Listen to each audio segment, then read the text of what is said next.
Hello my dear crystal lovers, welcome back to the channel. If you are new around here, my name is AM. I am the founder of AVIUVI, and at aviuvi.com you can go and find the most amazing and spectacular and ethically sourced crystals from all over the world. And I will leave a link for it in the description below.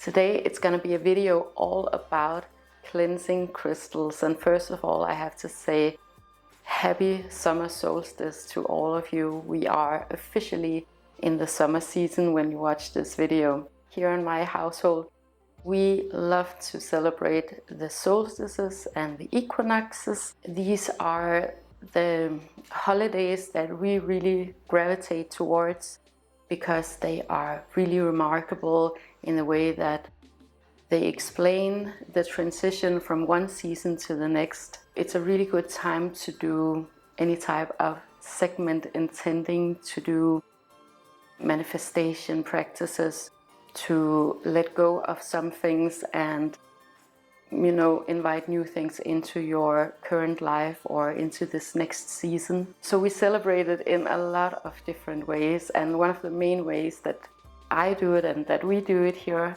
in my home is of course with crystals. Prior to the equinoxes and the solstices, I spent quite a lot of time contemplating what I want to let go of in the new season and what I want to manifest in the new season. I use crystals to work with this all through the season as reminders of what my priorities are, what my intentions are, because it can be really easy to forget about those things, what's really actually important for you in the everyday rhythms of life. So I found for myself that crystals are really remarkable, really great physical objects that I can have in my personal space and I can wear to remind myself subtly and sometimes not so subtly of what my intentions are for this season.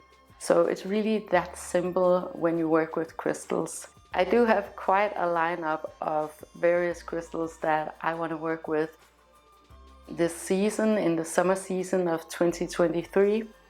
And I'm going to go through it with you guys to show you why I chose these crystals and also how I cleanse the different crystals, because it's not the same that fits all. I work differently with different crystals. Some are more active and some are more passive. So for example, I wear my Herkimer diamonds every single day, my earrings and my necklace. And the way that I work with Herkimer diamonds is very active. So I'm very conscious when I put them on in the morning about what my intentions are. For me, Herkimer diamonds, they represent clarity, first of all. Clarity in the way that I hear, the way that I understand, perceive, but also in the way that I communicate. So I love having these crystals on me at all times, especially when I'm out engaging with other people. Sometimes I switch out the other crystals, but I always wear Herkimer diamonds every day. Every night I put my crystals that I work with every day into the selenite bowls. I really personally love selenite for cleansing. And I love the ritual of, the idea of putting my jewelry into something that's cleansing it overnight. Why do we cleanse our crystals? There are numerous reasons why people cleanse their crystals, but I will tell you specifically how I do it and why I do it. So for me personally, it's much more about the ceremony. So when I put my Herkimer diamonds into a selenite bowl every night for cleansing, it is very much for me about the ritual of letting go of the day and in the morning putting on a fresh set of crystals. Physically, scientifically, there's absolutely no reason of cleansing crystals. If there was supposed to be a more scientific reason for doing it, there are ways that would be much better practiced, but I'm not going to go too much into it, because for me it is really much more about the ceremony of doing it, about marking a transition from one phase to another phase. So it's very much psychological for me. A lot of things about crystals are metaphysical for me, but I would say this particular part of working with crystals is much more psychological in my experience. I am not of the understanding that crystals are these magnets that just attract bad energy, or that all of the contamination around you. Or I don't believe in crystals that will protect you either. That's just not my experience with crystals. So that's kind of where I'm coming from. The crystals that I work a little bit more passively with, I cleanse at solstices and equinoxes. The first one I want to show you, you have probably seen a million times before. It's this one. It is this cluster of clear quartz, and this has been with me for a really long time in my crystal journey. Right now it is super dusty, and it really also just needs a cleaning to look bright and fresh. This one we always have on the center of our dining table. A clear quartz cluster like this one, in my interpretation and in my experience, really invites a clarity in the collective consciousness. What we do is that we want to tap into that collective consciousness and the clearest version of that, but we also want to contribute to the collective consciousness. So it kind of goes both ways. It's one of those crystals that I have the most experience with, and whenever I can get my hands on beautiful clusters, clear quartz clusters like this one, I will absolutely put them up on the shop, because I really recommend this sort of practice. It's a little bit more, I guess, passive than wearing crystals, for example, but it's still something that really anchors in the space, and definitely also just psychologically reminds us that this is the intention for this situation when we sit down at the table. This one needs a good thorough cleaning and a cleanse. Then I also have this one.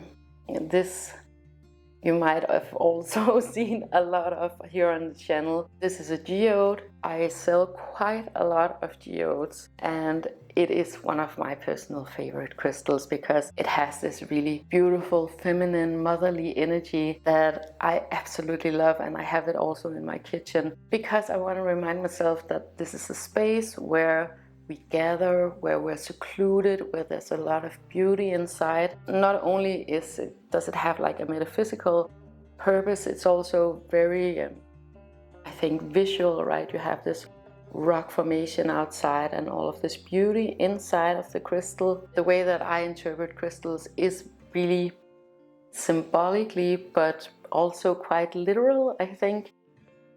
This is a crystal that I always recommend for mothers to be, for people who have just become parents, or someone who has bought a new home, for sisters. And it just holds this really nurturing, caring, feminine energy, and I love having it in my kitchen because that's really what I want to embody when I'm there. The way that I clean these, because they do get dirty and dusty, is just with water.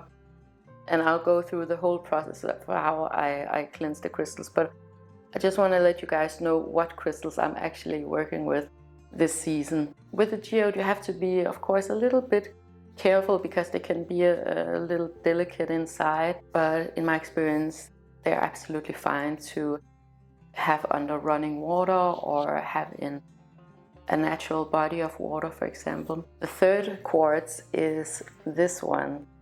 And this is a crystal that I've been working with since the spring equinox, and I've been meditating with this one almost every single day, and I am crazy about this crystal. So this is a really big quartz, beautiful landscapes like cathedral type landscapes outside, and a lot going on the inside.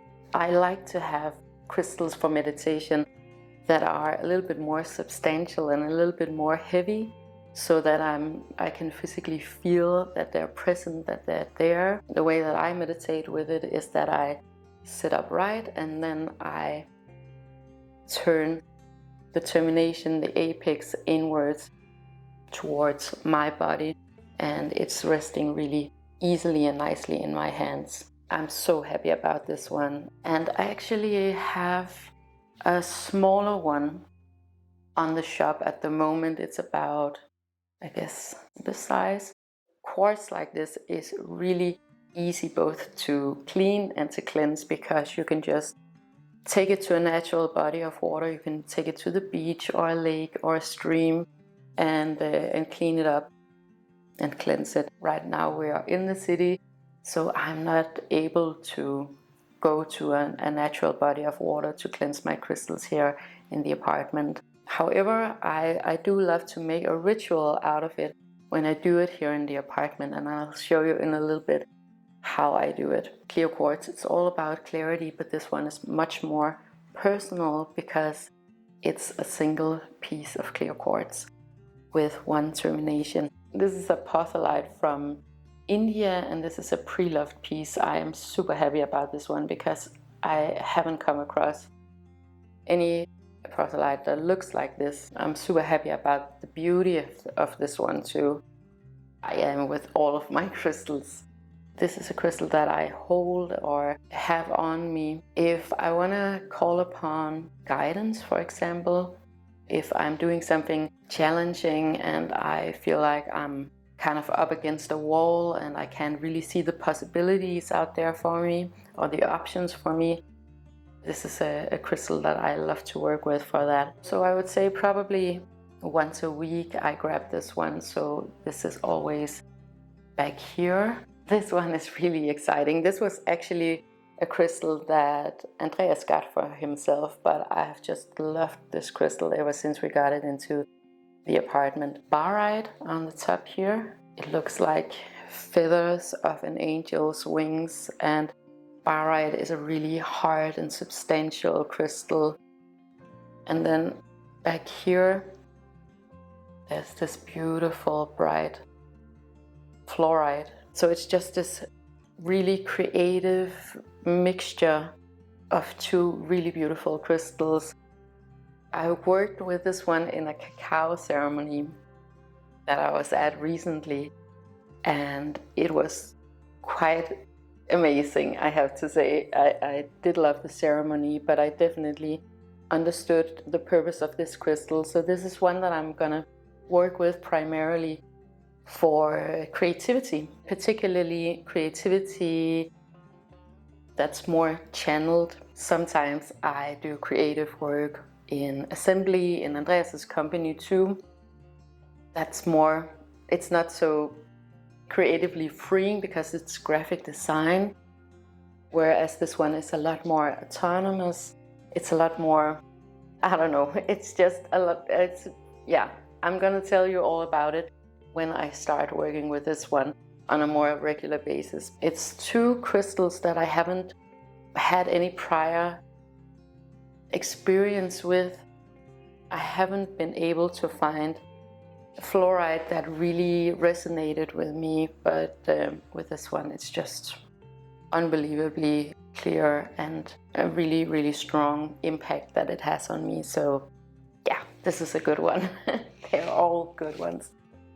This is dog-tooth calcite, and it is so stunning. This is the bottom of it, so you can see a little bit of the rock, and then you have these dog teeth of calcite. This is absolutely stunning, and I've worked with calcite a lot for creativity because calcite expresses itself in so many different ways. So it's just natural that you would work with that in any kind of creative pursuit. Creativity is definitely something that I want to call upon more this summer, so can't get enough of these.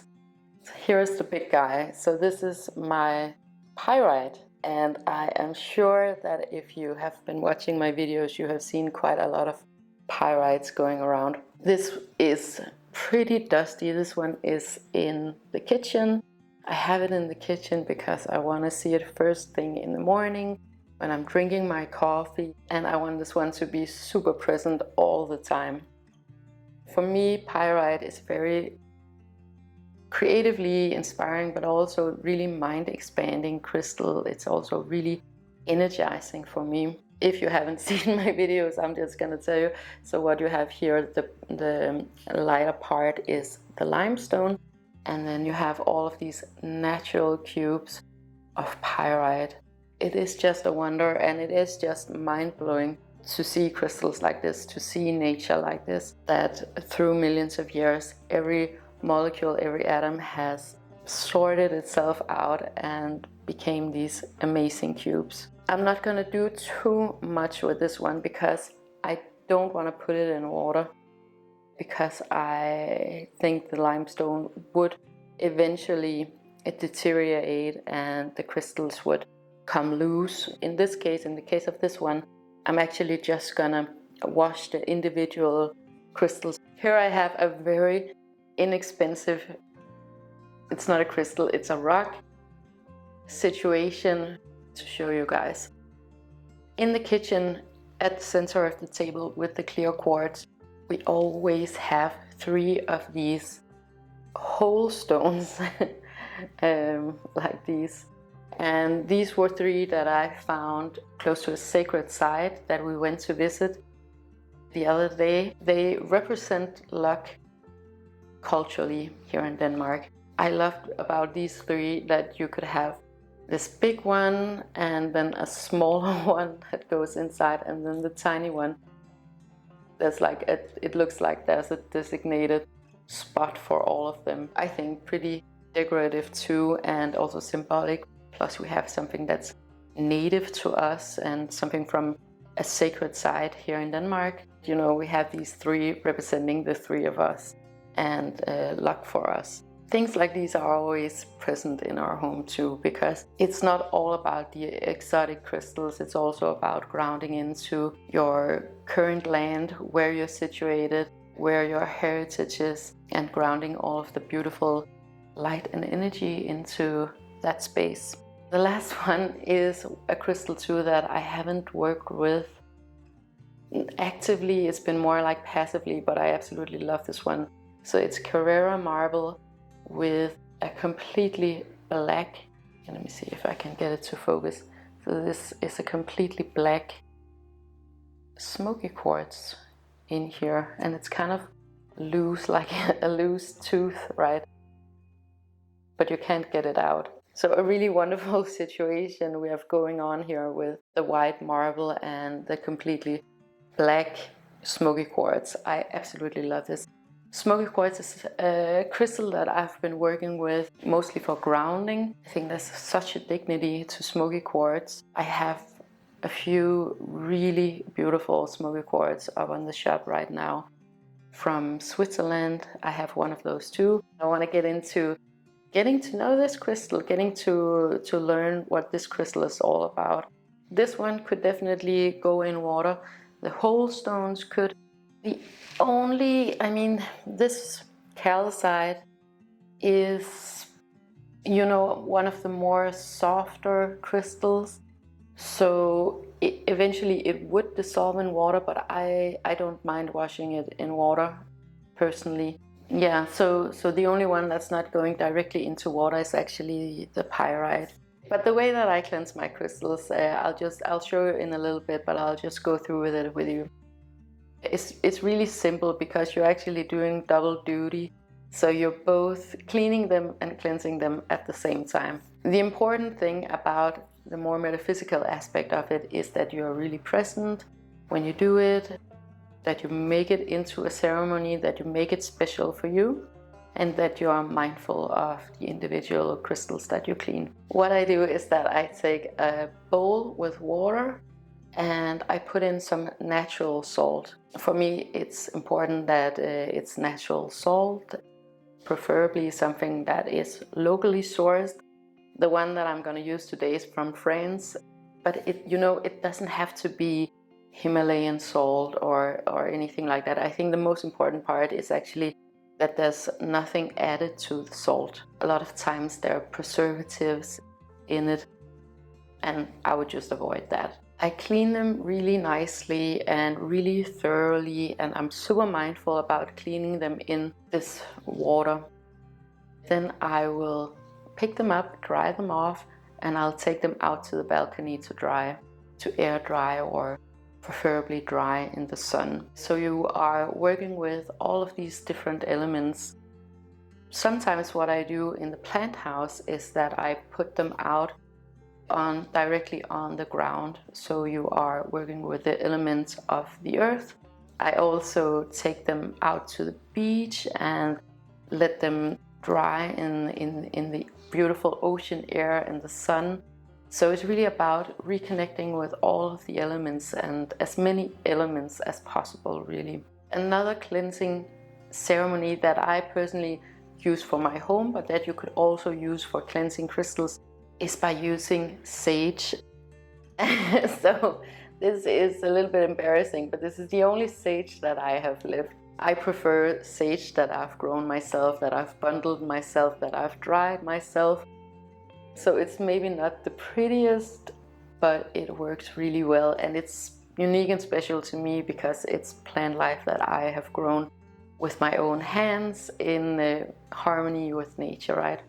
Actually, in the last video, I think I showed you how I make these bundles, but I'll show you in other videos too. How you work with this is that you use the element of air, so you're using smoke and fire. You light this on fire, and then you go around the apartment in my case.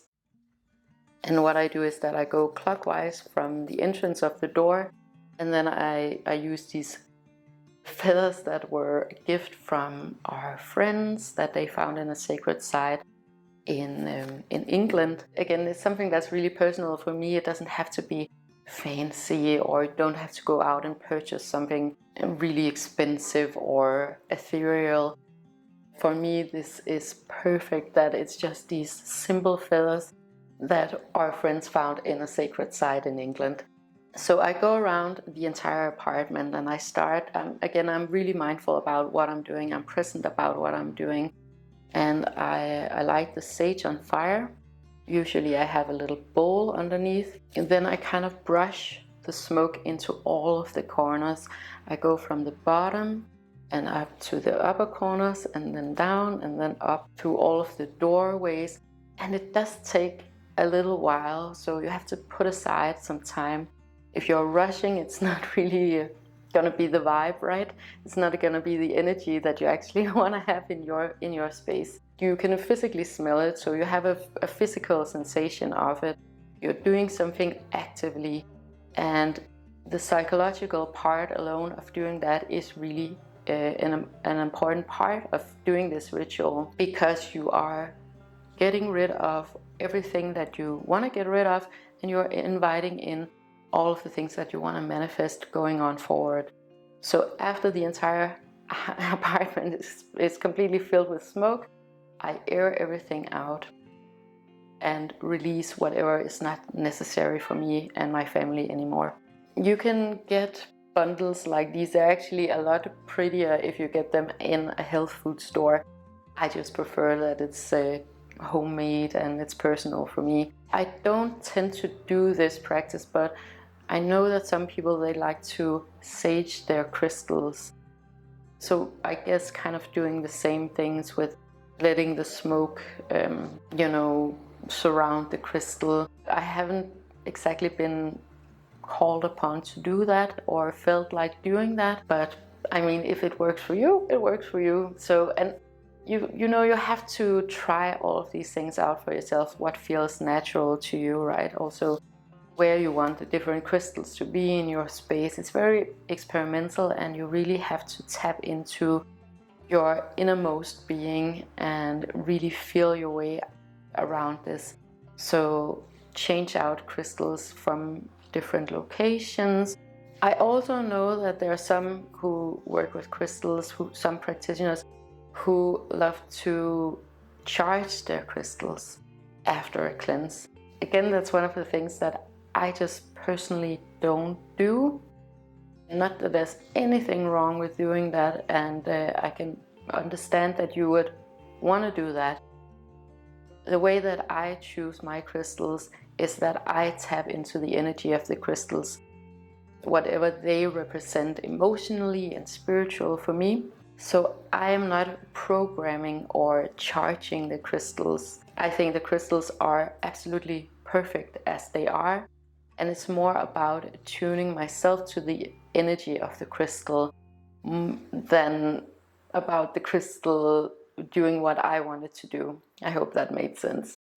Maybe I should do a completely separate video about that. By the way, any of you guys who came to Finders Keepers this weekend and shopped at my little shop, thank you so much for stopping by the shop. It was wonderful to see you and a lot of new faces. Maybe you're new to the channel here too. The outro of the video, I'm going to show you how I cleanse the crystals. So yeah, I hope you can follow. Otherwise, just write in the comments and I'll explain it again. And I want to say thank you so much for watching this video. If you enjoyed it and you would like more of this type of content, make sure to like, share and subscribe. It helps me to know what you guys want me to talk about, and it also helps others to find this content if that is what they're looking for.